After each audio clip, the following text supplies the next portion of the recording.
Da får vi Ola, Rebecca, Emma, Hedda, Janne, Helene, Anniken og Linda. Der er i gang. Kom igjen nå. Da får vi skikkelig applaus for disse herlige unge jentene.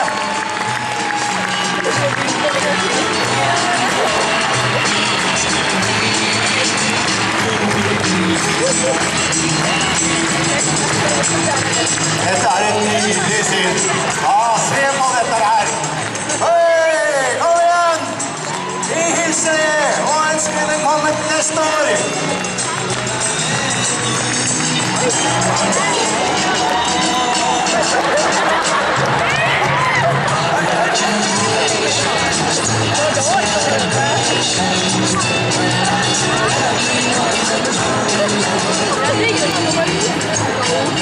Da er banen satt opp til Mountain Games.